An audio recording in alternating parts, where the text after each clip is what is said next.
بسم اللہ الرحمن الرحیم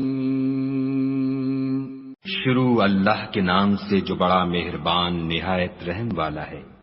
الف لام میم، اس میں کچھ شک نہیں کہ اس کتاب کا نازل کیا جانا تمام جہانوں کے پروردگار کی طرف سے ہے۔ کیا یہ لوگ یہ کہتے ہیں کہ پیغمبر نے اس کو از خود بنا لیا ہے؟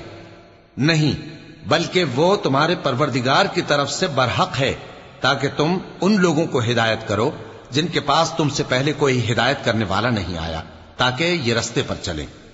اللہ ہی تو ہے جس نے آسمانوں اور زمین کو اور جو چیزیں ان دونوں میں ہیں سب کو 6 دن میں پیدا کیا، پھر عرش پر جلوہ افروز ہوا۔ اس کے سوا تمہارا نہ کوئی دوست ہے اور نہ سفارش کرنے والا۔ کیا تم نصیحت حاصل نہیں کرتے؟ وہی آسمان سے زمین تک کے ہر کام کا انتظام کرتا ہے، پھر ہر کام ایک روز جس کی مقدار تمہارے شمار کے مطابق 1000 برس ہوگی اس کی طرف رجوع کرے گا۔ اسی شان کا ہے وہ خالق جو پوشیدہ اور ظاہر کا جاننے والا ہے، غالب ہے، بڑا مہربان ہے۔ وہی جس نے ہر چیز کو بہت اچھی طرح بنایا، یعنی اس کو پیدا کیا اور انسان کی پیدائش کو مٹی سے شروع کیا، پھر اس کی نسل ایک قسم کے خلاصے سے یعنی حقیر پانی سے بنائی، پھر اس کو درست کیا، پھر اس میں اپنی طرف سے روح پھونکی اور تمہارے کان اور آنکھیں اور دل بنائے، مگر تم بہت کم شکر کرتے ہو۔ اور کہنے لگے کہ جب ہم زمین میں ملیا میٹ ہو جائیں گے تو کیا اثر نو پیدا ہوں گے؟ حقیقت یہ ہے کہ یہ لوگ اپنے پروردگار کے سامنے جانے ہی کے قائل نہیں۔ کہہ دو کہ موت کا فرشتہ جو تم پر مقرر کیا گیا ہے تمہاری روحیں قبض کر لیتا ہے، پھر تم اپنے پروردگار کی طرف لوٹائے جاؤ گے، اور تم تعجب کرو جب دیکھو کہ گناہگار اپنے پروردگار کے سامنے سر جھکائے ہوں گے اور کہیں گے کہ اے ہمارے پروردگار، ہم نے دیکھ لیا اور سن لیا، تو ہم کو دنیا میں واپس بھیج دے کہ نیک عمل کریں، بے شک ہم یقین کرنے والے ہیں۔ اور اگر ہم چاہتے تو ہر شخص کو ہدایت دے دیتے، لیکن میری طرف سے یہ بات قرار پا چکی ہے کہ میں دوزخ کو جنوں اور انسانوں سب سے بھر دوں گا۔ سو اب آگ کے مزے چکھو، اس لیے کہ تم نے اس دن کے آنے کو بھلا رکھا تھا۔ آج ہم نے بھی تمہیں بھلا دیا ہے، اور جو کام تم کرتے تھے ان کی سزا میں ہمیشہ کے عذاب کے مزے چکتے رہو۔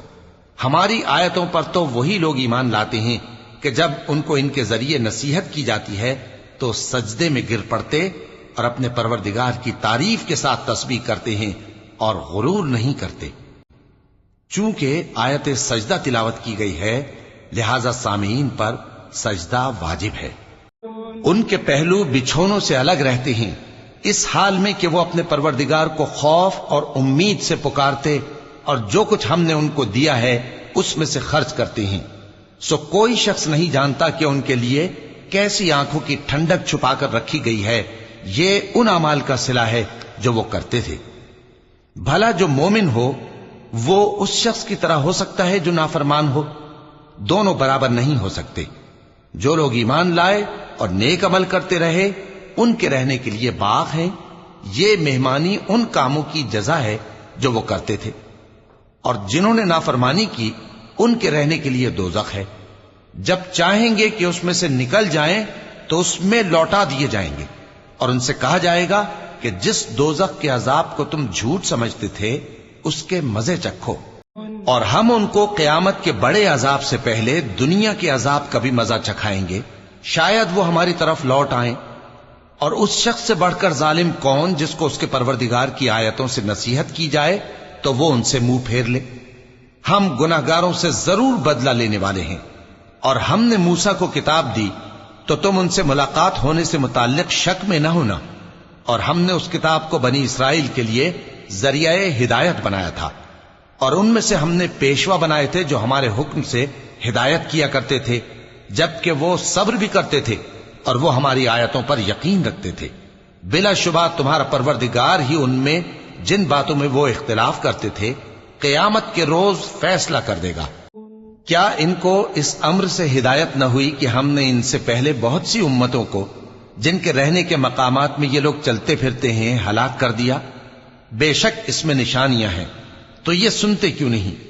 کیا انہوں نے نہیں دیکھا کہ ہم بنجر زمین کی طرف پانی رواں کرتے ہیں، پھر اس سے کھیتی پیدا کرتے ہیں جس میں سے ان کے چوپائے بھی کھاتے ہیں اور یہ خود بھی کھاتے ہیں، تو یہ دیکھتے کیوں نہیں؟ اور کہتے ہیں اگر تم سچے ہو تو یہ فیصلہ کب ہوگا؟